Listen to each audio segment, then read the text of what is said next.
A mansão dos Vasconcelos erguia-se no topo da colina como um monumento silencioso ao dinheiro antigo, com as suas paredes brancas a refletirem a luz dourada do fim de tarde sobre Cascais.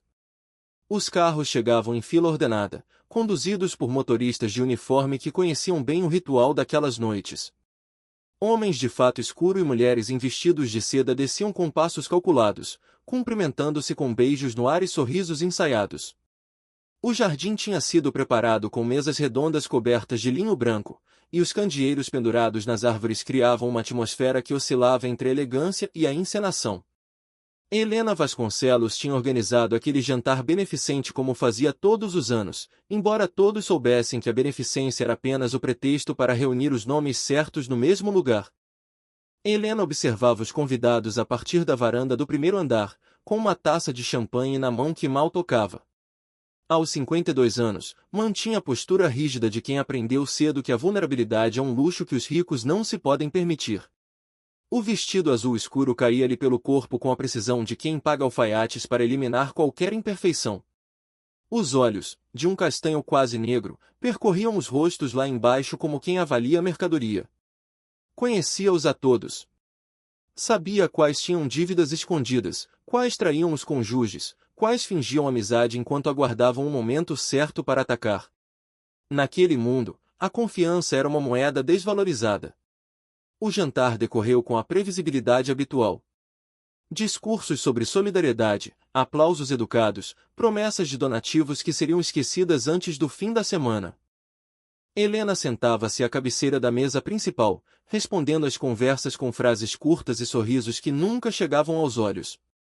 Os convidados evitavam contrariá-la. Havia qualquer coisa na sua presença que desencorajava a intimidade, uma frieza controlada que funcionava como um muro invisível. Quando a sobremesa foi servido, Helena levantou-se e pediu silêncio. O murmúrio das conversas morreu quase instantaneamente. Ela começou por agradecer a presença de todos, com palavras que soavam ensaiadas mas que ninguém ousaria criticar. Depois, a sua expressão mudou ligeiramente, como se estivesse prestes a revelar um segredo que guardava há demasiado tempo. Falou da fábrica. A Têxtil Vasconcelos, fundada pelo seu bisavô em 1912, tinha sido em tempos o orgulho da família. Produzia tecidos de qualidade que eram exportados para toda a Europa. Mas as décadas tinham sido cruéis. A globalização, a concorrência asiática, a falta de investimento. A fábrica estava agora falida, com as máquinas paradas e os portões fechados. Helena disse tudo isto com uma voz neutra, como se estivesse a relatar factos sobre uma empresa que não lhe pertencia. E então veio o desafio. Helena anunciou que oferecia 7 milhões de euros a quem conseguisse apresentar um plano viável para salvar a fábrica. Não um plano teórico, mas algo concreto, executável, que transformasse aquele edifício abandonado numa empresa lucrativa. Os convidados trocaram olhares. Alguns riram nervosamente, sem saber se aquilo era uma piada ou uma provocação. Helena manteve o sorriso frio, deixando o silêncio prolongar-se mais do que o confortável. Sabia que ninguém ali aceitaria o desafio. Aquelas pessoas tinham dinheiro suficiente para não precisarem de arriscar, e orgulho suficiente para não se humilharem a tentar. Entre os empregados que serviam à mesa, havia um jovem de 26 anos chamado Tomás. Trabalhava como motorista temporário da família há 3 meses, contratado através de uma agência para substituir alguém que tinha adoecido. Naquela noite, tinham-lhe pedido para ajudar no serviço de mesa, e ele aceitou sem questionar. Usava o uniforme preto dos empregados, movia-se entre os convidados com a discrição de quem aprendeu a ser invisível. Recolhia os pratos com gestos eficientes, evitando o contato visual, fingindo não ouvir as conversas. Mas ouvia tudo. Quando Helena anunciou o desafio, Tomás estava a retirar um prato de sobremesa da mesa principal. As suas mãos não tremeram, o seu rosto não revelou qualquer emoção. Mas os seus olhos, por um breve instante, fixaram-se em Helena com uma intensidade que ninguém notou. Havia ali qualquer coisa, um cálculo silencioso, uma avaliação rápida das possibilidades. Tomás conhecia aquela fábrica. Conhecia-a melhor do que qualquer pessoa naquela sala poderia imaginar. E enquanto os convidados riam nervosamente e comentavam entre si a excentricidade da anfitriã, ele continuou a recolher os pratos, a encher copos de água, a desaparecer nos cantos escuros do jardim como se nunca tivesse estado ali. A noite terminou com mais champanhe e despedidas arrastadas. Os carros partiram um a um, levando consigo os convidados satisfeitos com a sua própria generosidade simbólica. Helena recolheu-se ao escritório sem se despedir de ninguém, fechando a porta atrás de si com um clique seco. Os empregados começaram a limpar o jardim em silêncio, empilhando cadeiras e recolhendo toalhas manchadas de vinho. Tomás trabalhou até às 2 da manhã, sem queixas, sem conversas com os colegas. Quando finalmente saiu pelo portão de serviço, parou por um momento e olhou para trás, para a mansão iluminada no topo da colina. O desafio de Helena ecoava-lhe na mente como uma promessa ou uma ameaça. 7 milhões de euros. Uma fábrica abandonada. E uma mulher que pensava que ninguém seria suficientemente louco para aceitar. Tomás ajustou o casaco contra o frio da noite e começou a caminhar em direção à paragem de autocarro, carregando consigo um plano que ainda não tinha forma mas que já começava a ganhar peso. O autocarro noturno atravessava as ruas desertas de Lisboa com um ronronar monótono, parando em estações vazias onde ninguém entrava nem saía. Tomás estava sentado no banco de trás, junto à janela, com a testa encostada ao vidro frio. As luzes da cidade passavam como manchas desfocadas, amarelas e brancas, refletindo-se nos seus olhos castanhos que não piscavam. Ainda tinha o cheiro do jantar impregnado na roupa, uma mistura de comida rica e perfumes caros que lhe era completamente estranha. O uniforme preto que usará durante a noite estava dobrado dentro de um saco plástico aos seus pés. Amanhã teria de o devolver à agência, lavado e passado a ferro, como se nunca tivesse sido usado. Como se ele nunca tivesse estado ali. O quarto que Tomás alugava ficava num prédio antigo nos arredores da cidade, numa zona onde os turistas nunca chegavam e onde senhorios não faziam perguntas. Era um espaço pequeno, com uma cama de solteiro encostada à parede, uma secretária de madeira que rangia sempre que ele escrevia, e uma janela que dava para um pátio interior onde os vizinhos penduravam roupa a secar. O chão era de tábuas gastas que estalavam sob os seus passos, e o aquecimento funcionava apenas quando lhe apetecia. Tomás pagava 300 euros por mês, sempre em dinheiro, sempre no primeiro dia. O senhorio, um homem idoso que vivia no rés do chão, nunca lhe perguntou de onde vinha nem o que fazia. Era o tipo de acordo silencioso que convinha a ambos. Quando chegou a casa nessa noite, já passava das 3 da manhã. Tomás acendeu o candeeiro da secretária, o único luxo que se permitirá comprar quando se mudou, uma lâmpada de latão com um abajur verde que encontrara no mercado de velharias. A luz suave iluminava apenas um círculo pequeno, deixando o resto do quarto em sombras. Ele sentou-se na cadeira de madeira, ainda com o casaco vestido, e ficou a olhar para a parede durante longos minutos. Na sua mente, as palavras de Helena repetiam-se em ciclo. 7 milhões de euros. Uma fábrica abandonada. Um desafio que ninguém levava a sério. Na gaveta da secretária, debaixo de papéis e recibos antigos, Tomás guardava uma caixa de cartão que trouxera consigo de todas as casas onde viverá nos últimos anos. Abriu-a com cuidado, como se o conteúdo pudesse partir-se ao menor toque. Lá dentro estavam cartas amarelecidas pelo tempo, escritas numa caligrafia tremida que ele conhecia de cor. E fotografias.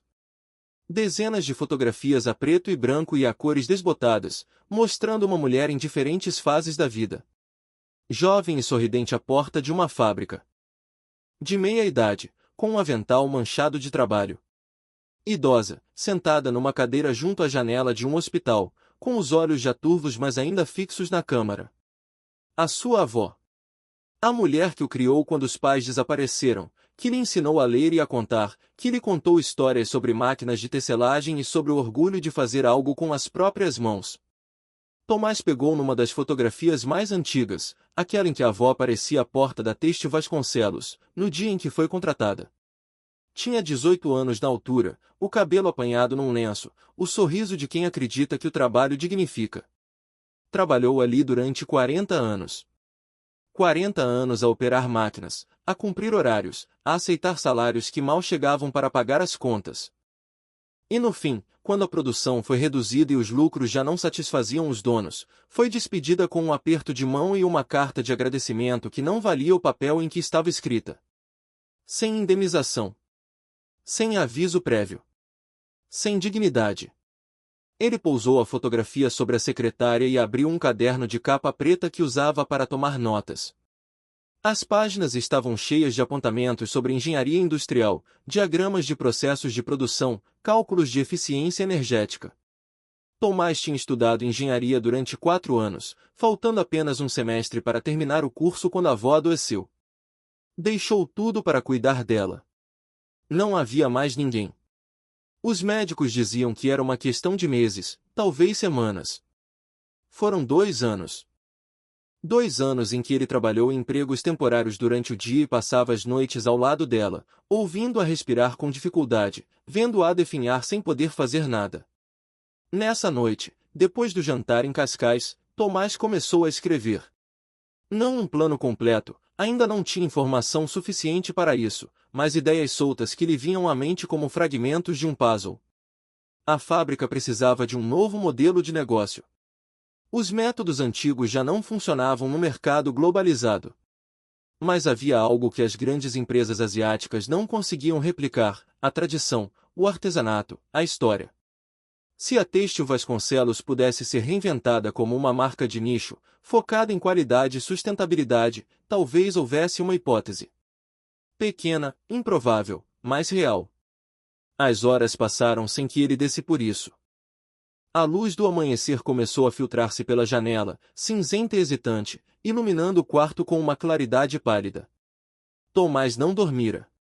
Tinha a cabeça pesada e os olhos a arder, mas sentia também uma energia estranha, uma urgência que não experimentava há muito tempo. Levantou-se da cadeira, foi até a janela e olhou para o pátio interior, onde uma mulher idosa já estava a estender lençóis brancos num estendal improvisado. A vida continuava lá fora, indiferente aos seus planos e às suas memórias. Tomás tomou uma decisão. Não ia esperar por um convite que nunca viria. Não ia pedir permissão a ninguém. Ia apresentar-se a Helena Vasconcelos e dizer-lhe que queria aceitar o desafio. Sabia que ela provavelmente o desprezaria, que riria da sua audácia, que o mandaria embora sem sequer ouvir o que ele tinha para dizer. Mas isso não importava. Pela primeira vez em anos, Tomás sentia que tinha uma razão para lutar. Não pelos 7 milhões, embora o dinheiro pudesse mudar a sua vida. Mas por algo mais antigo e mais profundo. Por uma dívida que ninguém lhe pedirá para pagar, mas que ele carregava dentro de si como uma ferida que nunca cicatrizou. Fechou o caderno, guardou as fotografias na caixa, e começou a preparar-se para o dia que estava prestes a começar. A manhã chegou com um céu carregado de nuvens baixas que ameaçavam chuva sem nunca a deixar cair. Tomás apresentou-se na mansão às 8 em ponto, como fazia todos os dias, estacionando o carro de serviço junto à garagem lateral onde os veículos da família eram guardados. Tinha dormido menos de 2 horas, mas os olhos não denunciavam o cansaço. Havia nele uma determinação silenciosa que transformava a exaustão em combustível. Vestia o uniforme de motorista, impecável como sempre, com os sapatos engraxados e a camisa passada a ferro na véspera. Ninguém poderia adivinhar que por baixo daquela aparência comum fervilhava um plano que ele ainda mal ousava articular em voz alta. A rotina da manhã era sempre igual. Tomás verificava os níveis de óleo e combustível dos 3 carros que a família usava regularmente, limpava os vidros com um pano de microfibra, e aguardava instruções no pequeno escritório junto à garagem onde os motoristas passavam o tempo entre viagens. Naquela manhã, porém, não conseguia ficar parado. Saiu para o jardim com o pretexto de verificar se o carro principal precisava de ser lavado, mas na verdade seus olhos procuravam Helena. Sabia que ela tinha o hábito de caminhar pelos jardins depois do pequeno almoço, sozinha, antes de se fechar no escritório para o resto do dia. Era a única janela de oportunidade que teria. Os jardins da mansão estendiam-se por vários hectares, desenhados por um paisagista francês que a família contratara há décadas. Havia sebes aparadas com precisão geométrica, canteiros de rosas que floresciam mesmo no inverno graças aos cuidados obsessivos do jardineiro, e caminhos de gravilha branca que serpenteavam entre árvores centenárias. Tomás conhecia aquele espaço de memória, tinha-o percorrido dezenas de vezes quando esperava para conduzir algum membro da família. Mas nunca se atrevera a caminhar ali como se pertencesse ao lugar. Naquela manhã, porém, atravessou o relvado com passos decididos, ignorando os olhares curiosos de dois jardineiros que trabalhavam perto do lago ornamental. Encontrou Helena junto ao pavilhão de pedra que ficava no extremo sul do jardim, uma estrutura antiga coberta de era onde ela costumava tomar o café da manhã quando o tempo permitia. Estava sentada num banco de ferro forjado, com uma chávena na mão e os olhos perdidos na paisagem. Usava um casaco de caxemira cinzento sobre uma blusa branca, e o cabelo estava apanhado num coque discreto que revelava os brincos de pérola que nunca tirava. Vista assim, sem a armadura social que exibia nos jantares e nas reuniões, parecia quase vulnerável. Quase humana. Tomás aproximou-se devagar, fazendo questão de que os seus passos fossem audíveis na gravilha para não a assustar. Helena virou a cabeça quando ele estava a poucos metros, e o seu rosto transformou-se imediatamente. A suavidade desapareceu, substituída por uma máscara de indiferença educada que ela usava com todos os empregados. Não disse nada. Apenas esperou, com a chávena suspensa a meio caminho dos lábios, que ele explicasse o que fazia ali. Tomás parou a uma distância respeitosa e cumprimentou-a com um aceno de cabeça. Disse-lhe o seu nome, embora soubesse que ela provavelmente não o recordava. Explicou que trabalhava como motorista temporário há 3 meses e que estivera presente no jantar da noite anterior, a servir as mesas. Helena ouviu sem qualquer reação visível, os olhos fixos nele com uma intensidade que teria intimidado qualquer pessoa menos preparada. Tomás sustentou o olhar. E então disse-lhe, com uma voz calma que não revelava o coração acelerado, que queria participar no desafio. O silêncio que se seguiu durou apenas alguns segundos, mas pareceu estender-se por uma eternidade. Helena pousou a chávena no banco ao seu lado com um movimento lento e deliberado. E depois riu-se. Não era uma gargalhada cruel, mas um riso breve, quase surpreso, como se ele tivesse contado uma piada inesperada. Perguntou-lhe se ele sabia sequer o que era uma análise de fluxo de caixa. Perguntou-lhe se alguma vez tinha gerido alguma coisa além de um volante. Perguntou-lhe, com um sorriso que não chegava aos olhos, o que o fazia pensar que um motorista temporário poderia resolver um problema que consultores de renome internacional não tinham conseguido resolver. Tomás ouviu todas as perguntas sem baixar os olhos. E quando Helena terminou, respondeu. Citou de memória os números do último relatório financeiro público da Têxtil Vasconcelos, publicado 3 anos antes quando a empresa ainda tentava encontrar investidores. Mencionou a dívida acumulada, os custos de manutenção do edifício abandonado, a depreciação das máquinas que estavam paradas há mais de uma década. Falou sobre o mercado têxtil europeu, sobre as tendências de consumo sustentável que estavam a crescer nos países nórdicos, sobre o valor potencial de uma marca com mais de um século de história. Não era um discurso ensaiado, mas as palavras saíam-lhe com a fluidez de quem tinha pensado naquele assunto durante muito tempo. Helena deixou de sorrir. O seu rosto tornou-se neutro, impossível de ler, mas havia nos seus olhos qualquer coisa que não estava lá antes. Curiosidade, talvez. Ou desconfiança. Ou ambas. Ficou em silêncio durante longos segundos, estudando como quem avalia um objeto cuja utilidade ainda não compreende. Tomás esperou, consciente de que o seu futuro dependia do que ela dissesse a seguir. Quando Helena finalmente falou, a sua voz tinha perdido o tom condescendente. Disse-lhe que não sabia quem ele era nem de onde vinha, mas que havia algo nele que a intrigava. Talvez fosse a audácia, talvez fosse a estupidez, ela ainda não tinha decidido qual. Deu-lhe uma semana. 7 dias para apresentar um plano preliminar que demonstrasse que ele não estava apenas a perder o tempo dela. Se o plano fosse ridículo, seria despedido imediatamente. Se tivesse algum mérito, ela consideraria ouvir mais. Não prometeu nada. Não lhe desejou boa sorte. Levantou-se do banco, pegou na chávena, e caminhou de volta à mansão sem olhar para trás. Tomás ficou sozinho no pavilhão, ao ouvir o som dos passos dela afastarem-se na gravilha. O coração batia-lhe com força no peito, mas manteve a compostura até ter certeza de que ninguém o observava. Só então se permitiu respirar fundo, fechando os olhos por um momento. Tinha conseguido. Não muito, apenas uma oportunidade, mas era mais do que tinha ontem. Quando regressou à zona de serviço, encontrou o Sr. Álvaro à sua espera junto à porta da garagem. O mordomo era um homem de 60 e poucos anos, com cabelo grisalho penteado para trás e um rosto que raramente revelava emoções. Trabalhava para a família Vasconcelos há mais de 3 décadas e conhecia todos os segredos daquela casa. Olhou para Tomás com uma expressão que misturava preocupação e aviso. Disse-lhe apenas uma frase, numa voz baixa que mais ninguém pudesse ouvir. A senhora gosta de humilhar quem se atreve a subir. Depois afastou-se sem esperar resposta, deixando Tomás sozinho com o peso daquelas palavras e a semana que tinha pela frente. O endereço que Tomás anotara num papel conduziu-o a uma zona industrial nos arredores de Vila Franca de Xira, onde as fábricas antigas se misturavam com armazéns abandonados e terrenos baldios cobertos de ervas daninhas.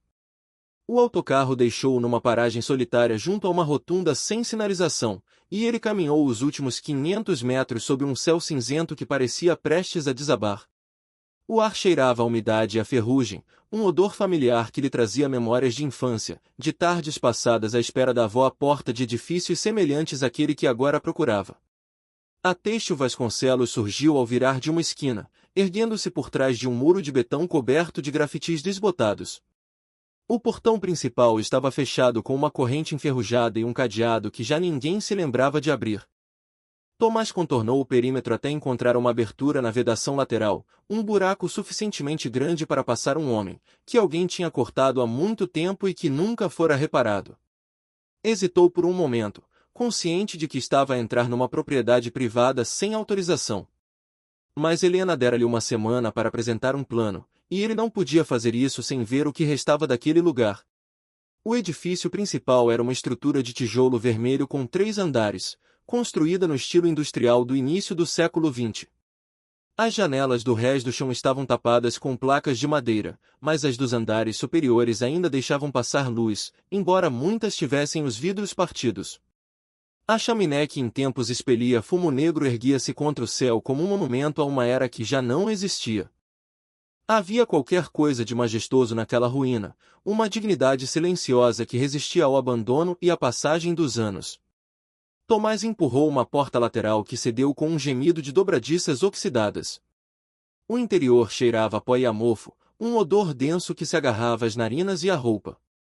A luz entrava em feixes diagonais através das janelas partidas, iluminando partículas de poeira que flutuavam no ar como pequenos fantasmas. O chão estava coberto de detritos, pedaços de vidro, papéis amarelecidos, fragmentos de madeira que tinham caído do teto ao longo dos anos. As máquinas de tecelagem ainda estavam lá, dispostas em filas que se estendiam até ao fundo do pavilhão principal, cobertas de ferrugem e teias de aranha mas ainda reconhecíveis. Tomás caminhou entre as máquinas devagar, passando os dedos pelas superfícies metálicas que em tempos tinham produzido tecidos vendidos em toda a Europa. Conhecia aquele tipo de equipamento, tinha estudado os seus mecanismos nas aulas de engenharia, mas vê-los ali, abandonados e silenciosos, era diferente de qualquer lição teórica. Cada máquina contava uma história de mãos que a tinham operado, de horas de trabalho repetitivo, de vidas inteiras dedicadas a transformar fios em pano. A sua avó tinha sido uma dessas mãos. Durante 40 anos, tinha chegado àquele lugar todas as manhãs antes do amanhecer e saído depois do pôr do sol, ganhando o suficiente para sobreviver mas nunca o suficiente para prosperar. Foi então que ouviu um som vindo do fundo do pavilhão. Passos lentos, arrastados, e o ruído metálico de um balde a ser pousado no chão. Tomás imobilizou-se, o coração a acelerar, preparado para fugir se fosse necessário. Mas a figura que emergiu das sombras não era um guarda nem um vagabundo. Era uma mulher idosa, de cabelo branco apanhado num carrapito, vestida com um avental azul sobre roupa simples. Trazia na mão um pano úmido e olhava para ele com mais curiosidade do que medo. A mulher apresentou-se como Glória. Dona Glória, como todos a tratavam. Tinha trabalhado na fábrica durante 35 anos, começando como operária e terminando como supervisora de linha antes de a produção ser encerrada. Agora, mesmo sem receber salário, vinha ali todos os dias para limpar o que podia, para manter as máquinas livres do pior da sujidade, para preservar um pouco da dignidade que aquele lugar ainda merecia. Ninguém lhe pedia para fazer isso. Ninguém sequer sabia que ela vinha. Mas Dona Glória não conseguia abandonar aquele edifício como os donos o tinham abandonado. Tomás explicou-lhe quem era e por que estava ali. Não mentiu nem exagerou, disse-lhe apenas que tinha uma semana para apresentar um plano que pudesse salvar a fábrica e que precisava de compreender o que restava dela. Dona Glória ouviu em silêncio, os olhos pequenos e astutos a estudá-lo com uma desconfiança que vinha de décadas a lidar com promessas vazias. Quando ele terminou, ela não disse nada durante longos segundos. Depois perguntou-lhe uma única pergunta. Perguntou-lhe se ele conhecia Madalena Ferreira. O nome atingiu Tomás como um soco no estômago. Madalena Ferreira era sua avó. Ele não esperava que alguém naquele lugar ainda se lembrasse dela, não depois de tantos anos, não depois de ter sido descartada como tantas outras. Mas Dona Glória lembrava-se. Lembrava-se de uma mulher trabalhadora e orgulhosa que operava a máquina número 17 na ala norte, que trazia bolos caseiros nos aniversários dos colegas, que nunca se queixava mesmo quando as dores nas costas a faziam chorar em silêncio. Lembrava-se também do dia em que a despediram, sem aviso, sem explicação, apenas uma carta e um aperto de mão frio de um gestor que nunca tinha pisado o chão da fábrica.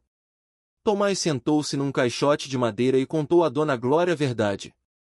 Contou-lhe que era neto de Madalena, que tinha sido criado por ela depois de os pais o terem abandonado, que a tinha visto morrer num hospital público sem dinheiro para tratamentos que poderiam ter prolongado a sua vida. Contou-lhe que aquela fábrica representava para ele não apenas um desafio financeiro mas uma dívida pessoal, uma forma de honrar a memória de alguém que merecia mais do que tinha recebido. Dona Glória ouviu tudo sem o interromper, e quando ele terminou, os seus olhos estavam úmidos mas a sua voz mantinha-se firme. Durante as horas seguintes, Dona Glória guiou Tomás por cada canto daquele edifício. Mostrou-lhe os armazéns onde os tecidos eram guardados, agora vazios e cobertos de pó. Mostrou-lhe os escritórios no primeiro andar, com os ficheiros ainda nas gavetas e os calendários parados em datas de há mais de uma década. Mostrou-lhe a sala onde o bisavô de Helena tinha instalado o primeiro tir mecânico, uma divisão pequena com uma janela que dava para o rio e uma fotografia moldurada na parede que mostrava um homem de bigode orgulhoso ao lado da máquina que fundou o império da família. Tomás tirou dezenas de fotografias com o telemóvel, anotando detalhes num caderno que trouxera consigo. Perguntou sobre os antigos fornecedores, sobre os clientes que compravam os tecidos, sobre os métodos de produção que tinham feito a reputação da empresa.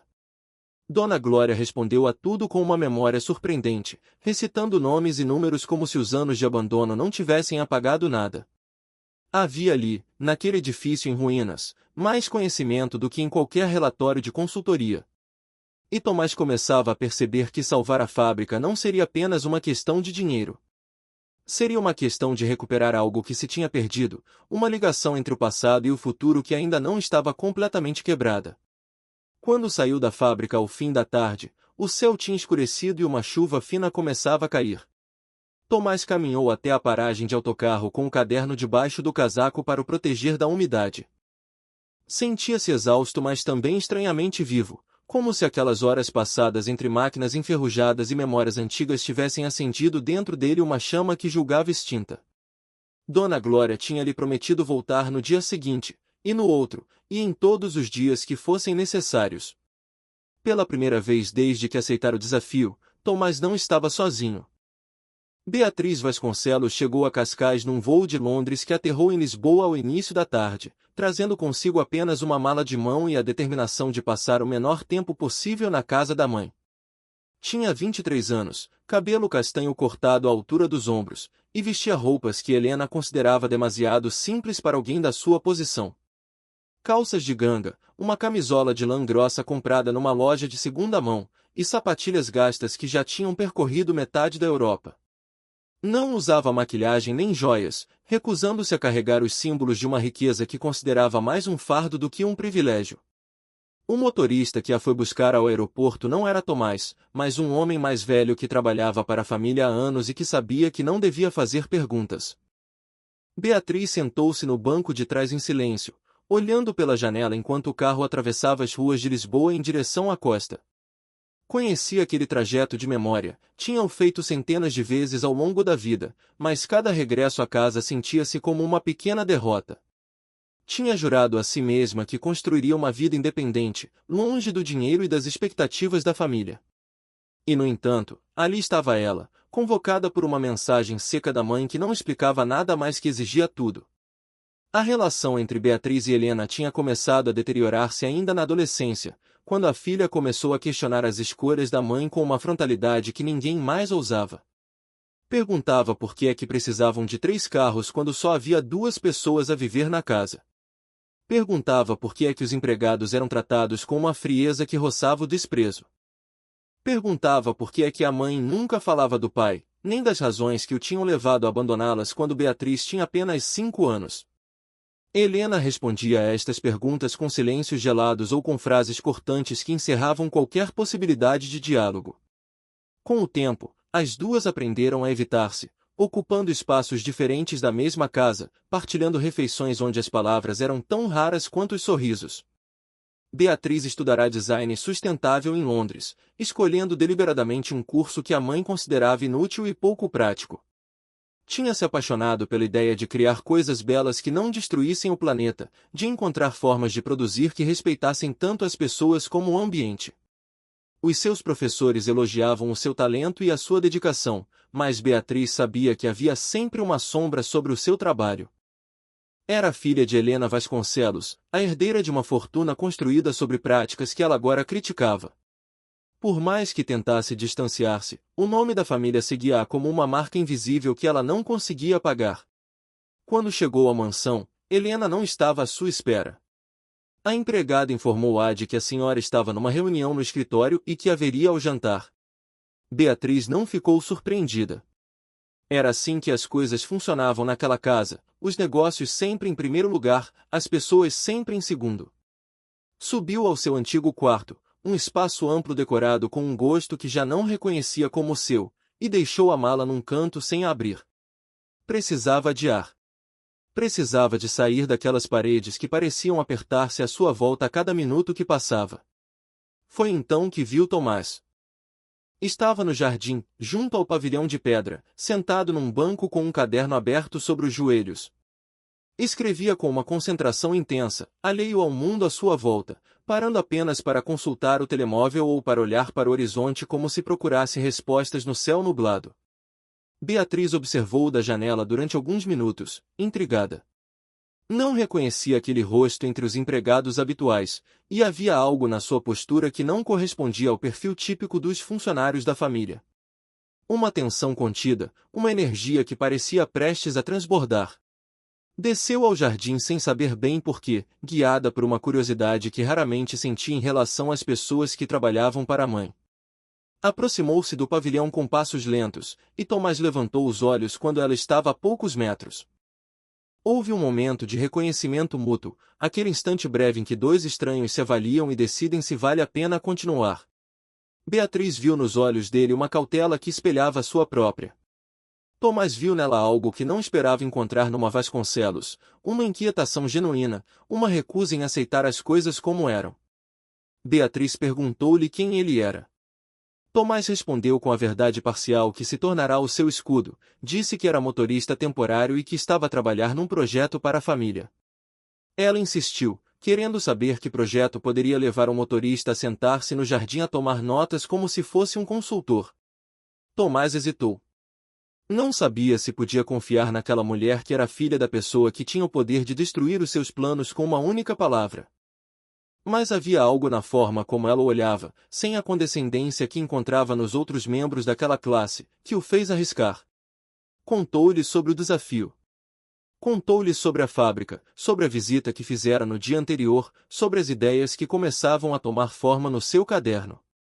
Não mencionou a avó nem as razões pessoais que o moviam, guardando essa parte da história para si mesmo. Beatriz ouviu em silêncio, os braços cruzados sobre o peito, o rosto a alternar entre a surpresa e a desconfiança. Quando ele terminou, ela fez a pergunta que ele esperava. Perguntou-lhe por que é que se importava. Perguntou-lhe o que ganhava com aquilo, para além dos 7 milhões que a mãe tinha prometido a quem resolvesse o problema. Tomás não respondeu diretamente. Em vez disso, perguntou-lhe o que ela sabia sobre a fábrica. Beatriz admitiu que sabia pouco, apenas que existia, que estava abandonada, e que a mãe se recusava a falar sobre ela. Tomás falou-lhe então das máquinas que ainda estavam lá dentro, dos tecidos que em tempos tinham sido exportados para toda a Europa, do potencial que aquele lugar ainda tinha se alguém estivesse disposto a investir não apenas dinheiro mas também visão. Mencionou a possibilidade de transformar a fábrica num projeto sustentável, de recuperar técnicas tradicionais e combiná-las com práticas modernas que respeitassem o ambiente. Viu os olhos de Beatriz acenderem-se com um interesse que ela não conseguiu disfarçar. A conversa prolongou-se até o fim da tarde, com os dois sentados no banco do pavilhão enquanto o sol descia lentamente sobre Cascais. Beatriz falou-lhe dos seus estudos em Londres, das frustrações que sentia ao tentar conciliar as suas convicções com a herança que não pedirá. Tomás ouviu mais do que falou, percebendo que aquela mulher carregava feridas que não eram muito diferentes das suas. Havia ali uma possibilidade de aliança, uma convergência improvável de interesses que poderia fortalecer o seu plano. Mas havia também riscos.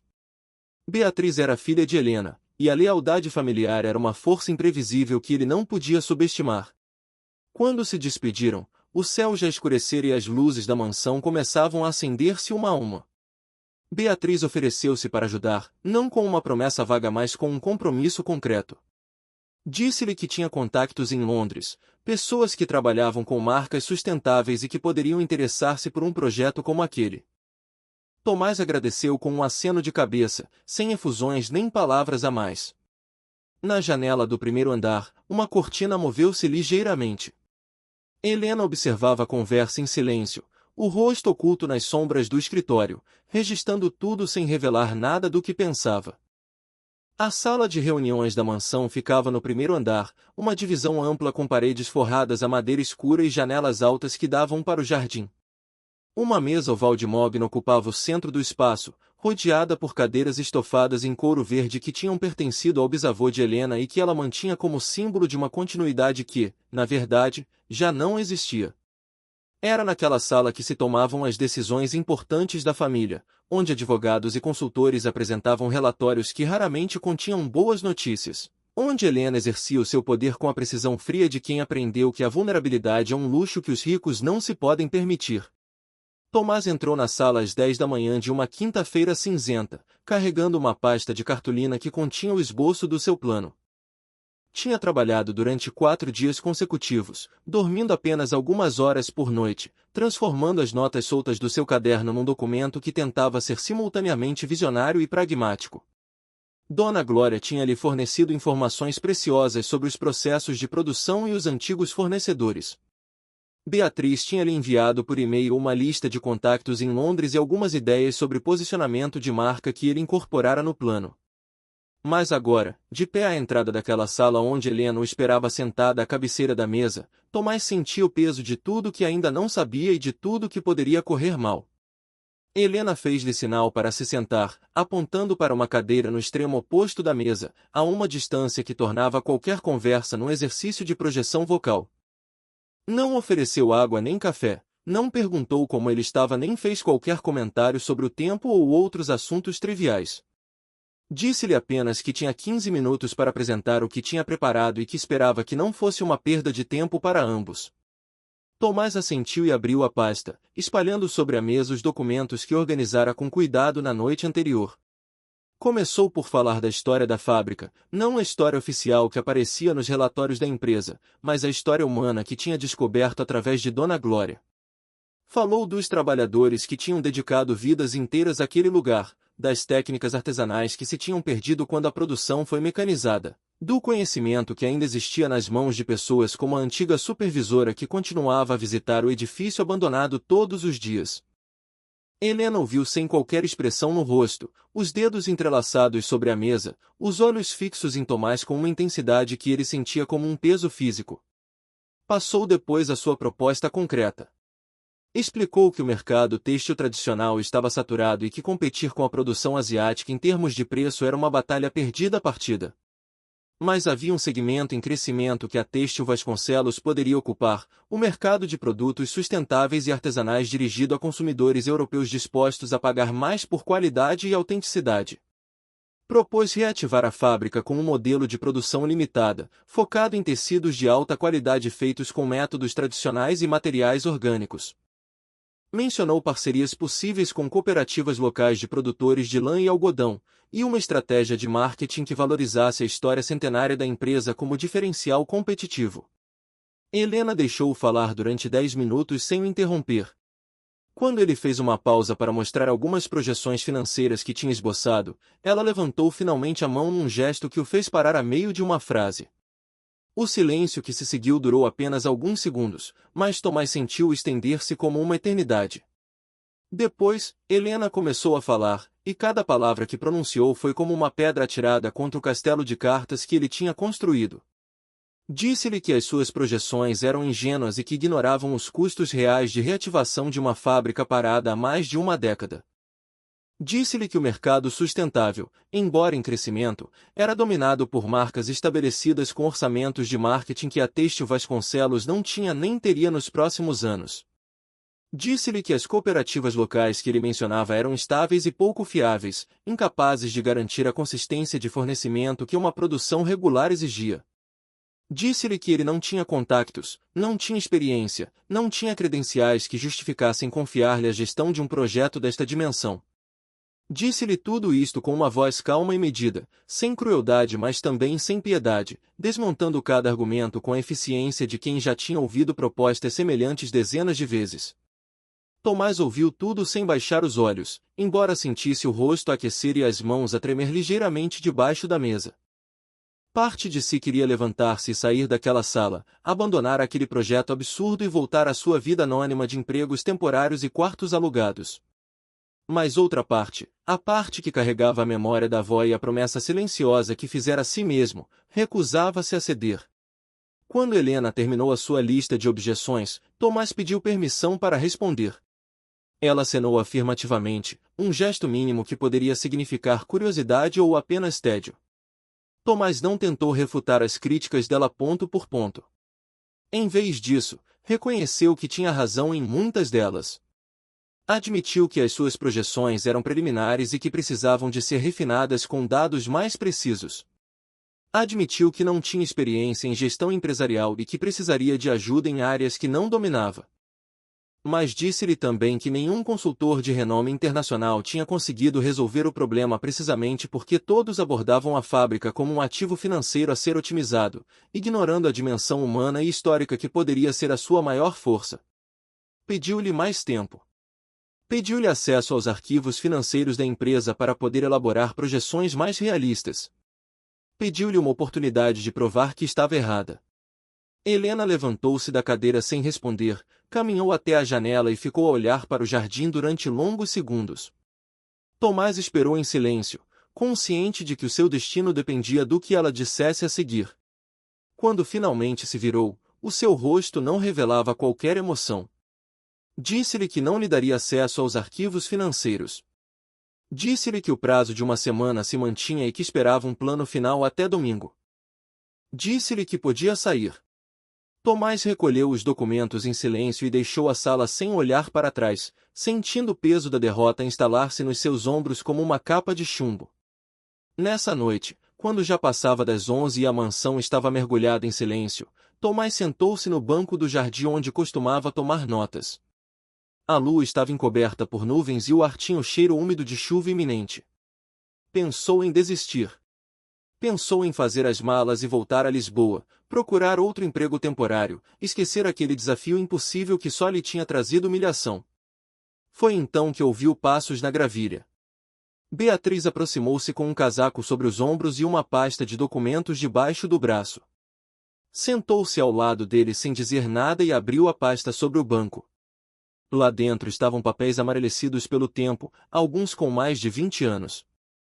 Contratos antigos, listas de clientes europeus, correspondência comercial que nunca tinha sido digitalizada. Beatriz explicou que os tinha encontrado no sótão da mansão, numa arca que pertencera ao avô e que a mãe nunca se dera ao trabalho de abrir. Entre aqueles documentos havia nomes de empresas escandinavas que em tempos tinham sido clientes regulares da Têxtil Vasconcelos e que nunca tinham sido contactadas desde o encerramento da produção. Havia também um contrato de exclusividade com uma cooperativa do Alentejo que produzia lã de qualidade superior e que, segundo uma rápida pesquisa na internet, ainda existia. Tomás olhou para aqueles papéis com uma mistura de espanto e gratidão. Beatriz sorriu pela primeira vez desde que se tinham conhecido. Disse-lhe que não ia deixá-lo desistir. Não agora. Não quando estavam tão perto de encontrar algo que poderia mudar tudo. A chuva começou a cair sobre Cascais ao início da manhã, uma chuva fina e persistente que cobria a paisagem com um véu cinzento e transformava os jardins da mansão em espelhos de água parada.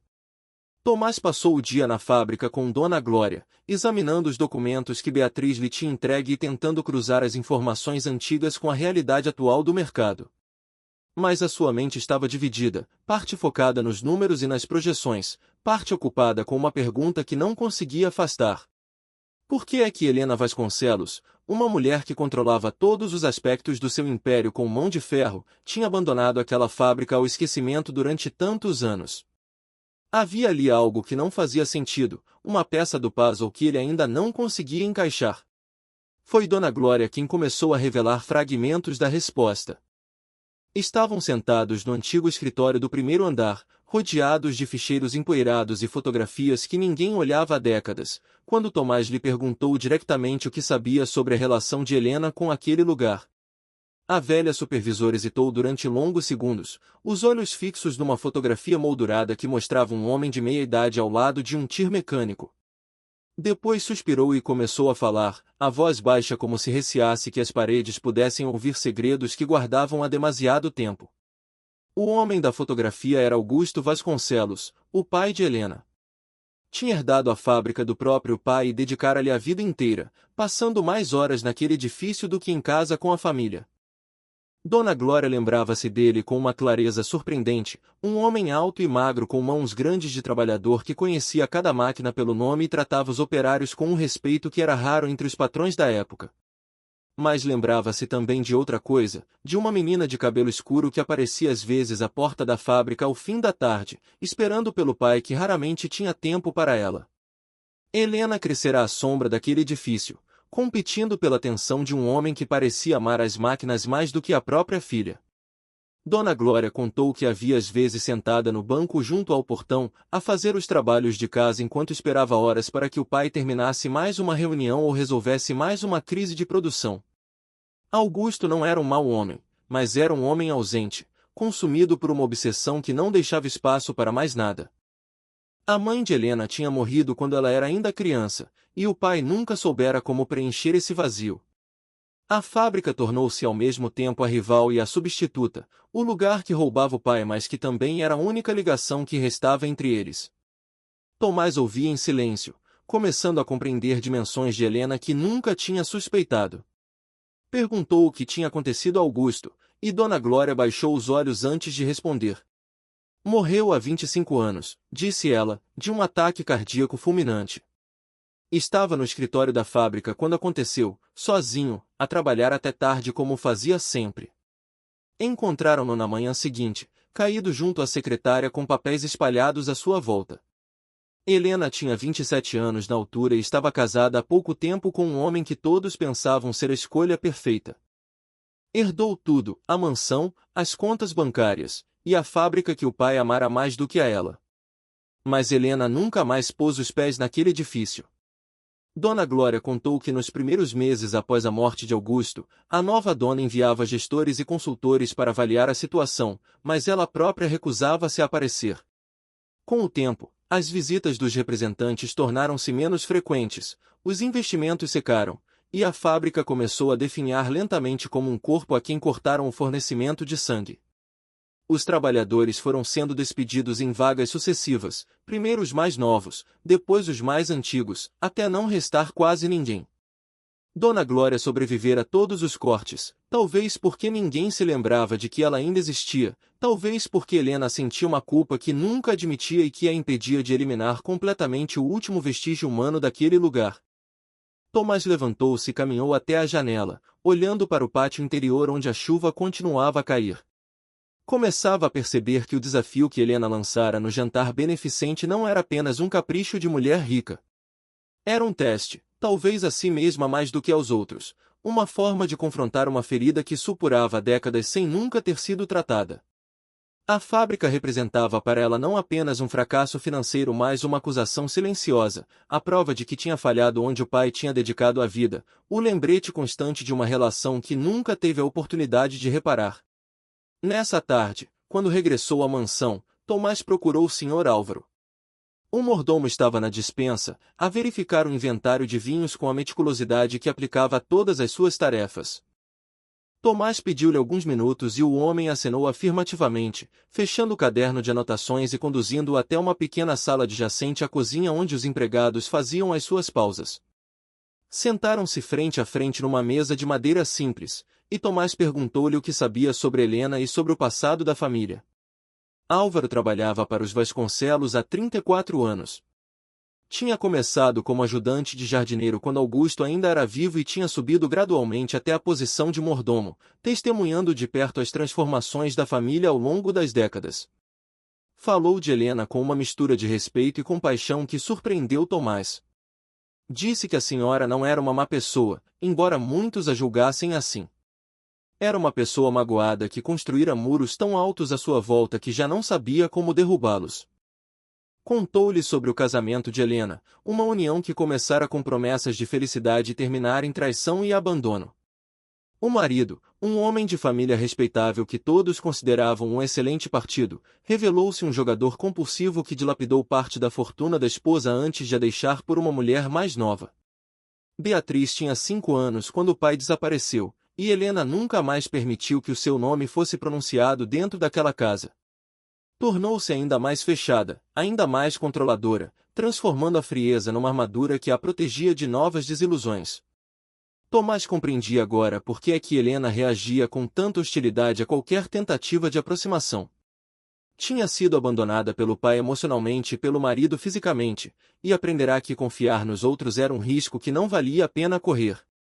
A fábrica era o símbolo máximo dessa desconfiança, um lugar carregado de memórias dolorosas que ela preferia deixar apodrecer a ter de confrontar. Mas ao lançar aquele desafio, mesmo que inconscientemente, Helena estava a abrir uma porta que mantivera fechada durante 25 anos. E Tomás começava a perceber que a sua tarefa não era apenas apresentar um plano de negócios viável. Era encontrar uma forma de mostrar a Helena que aquela fábrica podia ser transformada de uma ferida num legado, de uma acusação numa redenção. Nessa noite, Tomás não dormiu. Ficou sentado à secretária do seu pequeno quarto, não a trabalhar nos números e nas projeções, mas a pensar no que tinha aprendido sobre Helena e sobre a história daquela família. Pensou na sua própria avó, que tinha trabalhado naquela fábrica durante 40 anos e que fora descartada sem cerimônia quando já não era útil. Pensou em Augusto Vasconcelos, um homem que amara tanto o seu trabalho que se esquecera de amar a filha. Pensou em Helena, uma mulher que carregava o peso de todas essas histórias sem nunca ter tido a oportunidade de as processar ou de as perdoar. E pensou em si mesmo, no rapaz que crescerá a ouvir histórias sobre máquinas de tecelagem e sobre a dignidade do trabalho, e que agora estava no centro de um drama que era muito maior do que qualquer plano financeiro poderia resolver. Quando o sol começou a nascer sobre Lisboa, Tomás tinha tomado uma decisão. O plano que apresentaria a Helena não seria apenas sobre números e mercados. Seria sobre pessoas e memórias, sobre a possibilidade de transformar o passado em fundação para o futuro em vez de deixá-lo ser um peso que arrasta tudo para o fundo. Não sabia se conseguiria convencê-la. Não sabia sequer se ela estaria disposta a ouvir. Mas sabia que tinha de tentar, não apenas pela memória da avó ou pelos 7 milhões de euros, mas por algo mais difícil de definir. Uma sensação de que aquela história precisava de um final diferente, e de que ele, por razões que ainda não compreendia completamente, tinha sido escolhido para o escrever. Os 3 dias que antecederam a reunião final foram os mais intensos que Tomás viverá desde a morte da avó. Trabalhava durante o dia na fábrica com Dona Glória, catalogando máquinas e avaliando o estado de conservação de cada uma, e passava as noites no pequeno quarto alugado a transformar informação em estratégia. Beatriz enviava-lhe e-mails a todas as horas, com contactos de potenciais parceiros em Londres, artigos sobre tendências de consumo sustentável nos países nórdicos, e sugestões de posicionamento de marca que revelavam um conhecimento do mercado muito superior ao que ele esperava de alguém tão jovem. Não se encontravam pessoalmente para não levantar suspeitas, mas a colaboração à distância criará entre eles uma cumplicidade silenciosa que nenhum dos dois comentava. O plano de negócios que Tomás elaborou tinha 27 páginas, organizadas com uma clareza que tentava compensar a falta de credenciais formais. Começava com uma análise histórica da Têxtil Vasconcelos, não a versão seca dos relatórios financeiros, mas uma narrativa que valorizava o legado centenário da empresa como ativo intangível de valor incalculável. Incluía fotografias que tirara na fábrica, mostrando as máquinas antigas que ainda funcionavam e os espaços que poderiam ser recuperados com investimento moderado. Havia uma seção dedicada ao mercado-alvo, focada nos consumidores escandinavos que valorizavam autenticidade e sustentabilidade e que estavam dispostos a pagar preços premium por produtos com história. A proposta central era ambiciosa, mas fundamentada. Tomás sugeria reativar a fábrica com uma produção limitada de tecidos artesanais, utilizando métodos tradicionais que Dona Glória ainda dominava e que poderiam ser ensinados a uma nova geração de trabalhadores. Propunha parcerias com cooperativas locais do Alentejo e da Serra da Estrela, recuperando relações comerciais que tinham sido abandonadas há décadas mas que ainda existiam nos documentos que Beatriz encontrara no sótão. O modelo de negócio baseava-se em exclusividade e escassez, produzindo quantidades limitadas de tecidos de alta qualidade que seriam vendidos a marcas de luxo sustentável nos países nórdicos e na Alemanha. As projeções financeiras eram conservadoras. Tomás fizera questão disso depois das críticas de Helena na reunião anterior.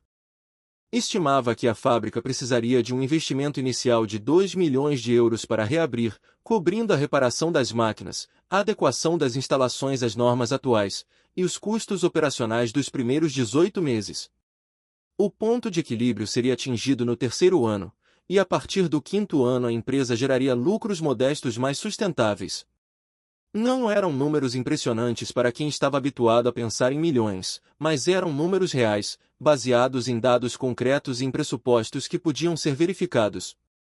A seção final do plano era a mais arriscada e a mais pessoal.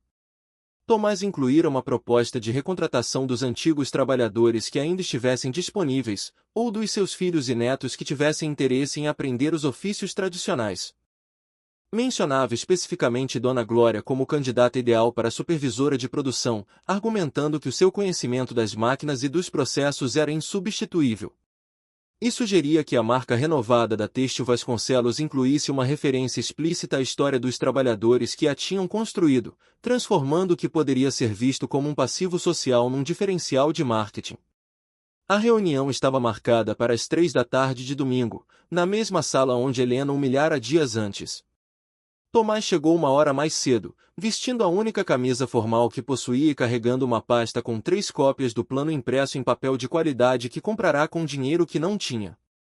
O Sr. Álvaro recebeu-o à porta com um aceno discreto que poderia ser de encorajamento ou de aviso, era impossível distinguir. Conduziu-o até a sala de reuniões e deixou-o sozinho, fechando a porta atrás de si com um clique suave. Helena chegou pontualmente às 3, acompanhada por 2 homens de fato escuro que Tomás não conhecia. Apresentou-os como seus advogados, especialistas em direito comercial que estavam ali para avaliar a viabilidade legal de qualquer proposta. A presença deles era simultaneamente um sinal de que Helena levava o assunto a sério e uma demonstração de poder, um lembrete de que Tomás estava a jogar num campo onde as regras eram definidas por outros. Beatriz não estava presente, e Tomás não perguntou por ela, embora sentisse a sua ausência como um vazio no lado da mesa onde ninguém se sentou. Tomás distribuiu as cópias do plano e começou a apresentação. Falou durante 40 minutos, sem interrupções, percorrendo cada seção do documento com uma calma que não correspondia ao tumulto que sentia por dentro. Helena ouvia com a mesma expressão neutra de sempre, os olhos fixos nele mas impossíveis de ler. Os advogados tomavam notas em blocos amarelos, trocando ocasionalmente olhares que podiam significar qualquer coisa. Quando Tomás terminou, o silêncio na sala era tão denso que ele podia ouvir o próprio coração a bater contra as costelas. Helena pegou no documento e começou a folheá-lo lentamente, página por página, como se estivesse a ler cada palavra pela primeira vez, embora Tomás soubesse que ela já o tinha recebido por e-mail na noite anterior. Os advogados aguardavam instruções, as canetas suspensas sobre os blocos de notas.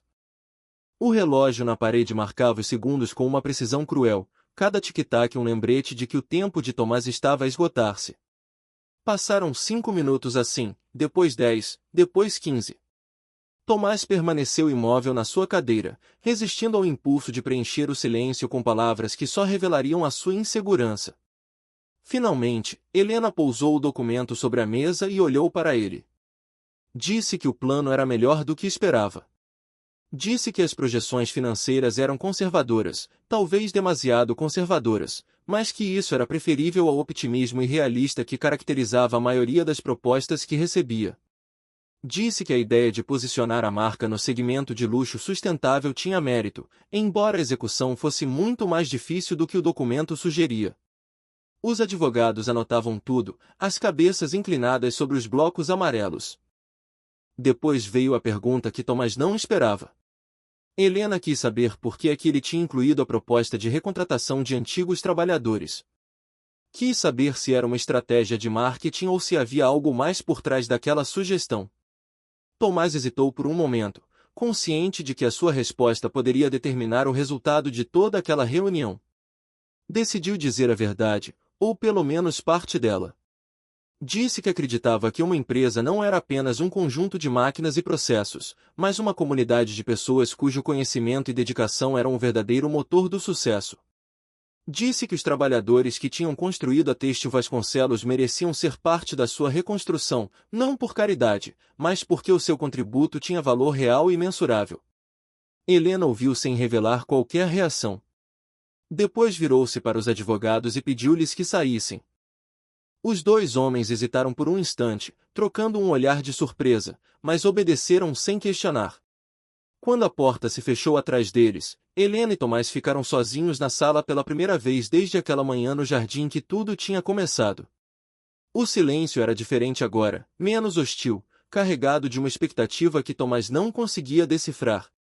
Helena levantou-se da cadeira e caminhou até a janela, repetindo o gesto que fizera na reunião anterior. Mas desta vez, quando se virou para ele, havia algo diferente no seu rosto. Não era suavidade, Helena Vasconcelos provavelmente não sabia o que essa palavra significava. Mas também não era a frieza calculada de antes. Era algo intermédio, uma abertura mínima que poderia fechar-se a qualquer momento mas que por agora permanecia entreaberta. Disse-lhe que ia pensar na proposta. Disse-lhe que os advogados iriam analisar os aspectos legais e que ela própria iria rever os números com mais cuidado. Disse-lhe que não prometia nada e que ele não devia interpretar aquela conversa como uma vitória. Mas disse-lhe também, e estas foram as últimas palavras antes de sair da sala, que ele tinha feito algo que nenhum consultor de renome internacional tinha conseguido fazer. Tinha-a feito pensar na fábrica como algo mais do que um problema a resolver. Tinha-a feito lembrar por que é que aquele lugar importava. Tomás ficou sozinho na sala durante longos minutos depois de Helena sair, os olhos fixos na porta fechada, tentando processar o que tinha acabado de acontecer. Não sabia se tinha vencido ou perdido. Não sabia sequer qual era o critério de vitória num jogo cujas regras nunca lhe tinham sido explicadas. Sabia apenas que tinha dado tudo o que tinha e que agora restava esperar. Recolheu as cópias do plano que ninguém levará, guardou-as na pasta, e saiu da mansão sob um céu que finalmente começava a abrir, deixando passar os primeiros raios de sol que Cascais via há dias. Passaram 3 dias sem qualquer notícia de Helena. Tomás continuou a apresentar-se na mansão todas as manhãs, cumprindo as suas funções de motorista com a mesma pontualidade de sempre, mas sentia-se como um condenado à espera do veredicto. O Sr. Álvaro tratava-o com a cortesia habitual, sem revelar qualquer informação sobre o que se passava nos escritórios do primeiro andar. Os outros empregados evitavam-no, como se pressentissem que ele tinha atravessado uma linha invisível que separava os que servem dos que se atrevem a querer mais. Tomás aceitava o isolamento sem queixas, passando as horas de espera entre viagens a reler o plano de negócios no seu telemóvel, procurando falhas que pudesse corrigir caso tivesse uma segunda oportunidade. Foi Beatriz quem quebrou o silêncio.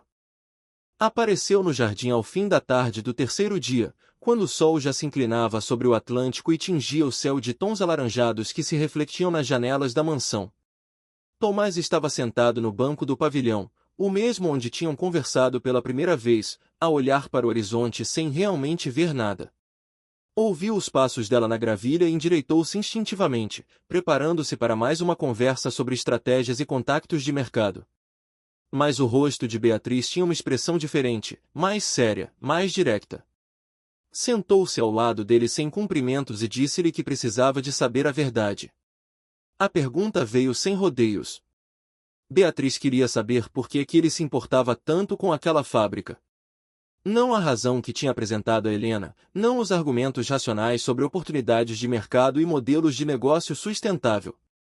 Queria saber a razão verdadeira, a que ele guardava por trás de todas as outras, a que o fazia trabalhar noites inteiras e arriscar um emprego que precisava por um sonho que provavelmente nunca se realizaria. Disse-lhe que não ia ajudá-lo mais enquanto não soubesse com quem estava realmente a colaborar. Tomás ficou em silêncio durante longos segundos, o olhar fixo nas suas próprias mãos pousadas sobre os joelhos.